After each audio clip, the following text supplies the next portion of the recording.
কবিতা দায় নাও, কবি আর্যতীর্থ, কণ্ঠে আমি ছন্দা চট্টোপাধ্যায়।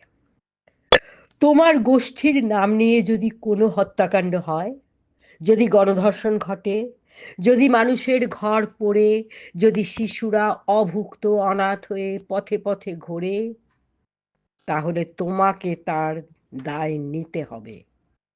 সে তুমি যেই হও, দেশ, ধর্ম, বর্ণ, ভাষা, জাতি বা অন্য কোনো সংজ্ঞায় চিহ্নিত অত্যাচারী গোষ্ঠীর নিরীহতম সদস্য, সারা জীবন একবারও শেকড়ের গর্ব না করা নির্বিরোধী মানুষ, অথবা মাটির দিকে নজর করা আপনি কপনি লোক, অত্যাচারী সংখ্যাগুরু গোষ্ঠীর কেউ হলে তোমাকে লঘুর ওপরে করা সমস্ত অপরাধের দায় নিতে হবে। তুমি বলতেই পারো ওসব কেবল কিছু উন্মাদ ব্যক্তির বিরল কার্যকলাপ। তোমার দেশ, ধর্ম, বর্ণ, জাতি বা ইজম সেই ঘৃণ্য অপরাধ সমর্থন করে না। তুমি বলতেই পারো ওসব ঘটেছে অন্য দেশে, প্রদেশে, শহরে অথবা পাড়ায়, যার দূর দূরান্ত তক তোমার যাতায়াত নেই। তুমি বলতেই পারো তুমি নিজে মানুষ ভালো, কখনো কোনো রকম বিভাজনে প্রশ্রয় দাওনি। বলো না, থামো। ভূমি নুইয়ে মনের ভেতর থেকে বলো আমায় ক্ষমা করো। ভীষণ অক্ষমতায় আমি এটা থামাতে পারিনি।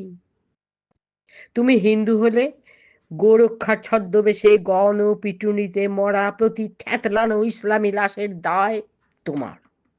তুমি মুসলমান হলে কোরআন অপবিত্র করার আড়ালে পুড়িয়ে মারা প্রতিটি অমুসলমানের পোড়া কঙ্কালের দায় তোমার।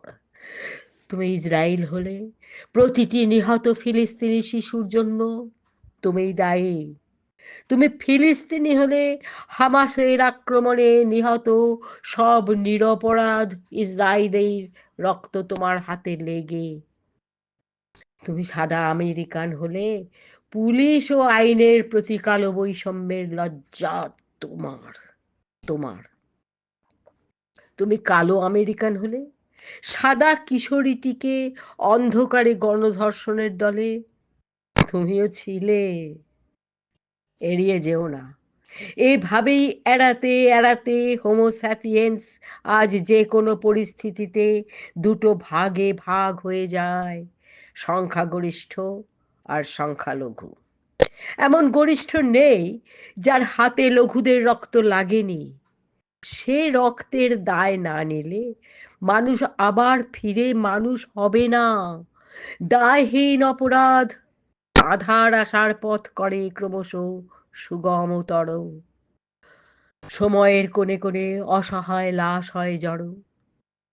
এসো, দায় নাও, লজ্জায় অধোবদন হয়ে বসো, আগামীর উদ্দেশ্যে করজোড়ে বলো ক্ষমা করো, ক্ষমা করো, ক্ষমা করো।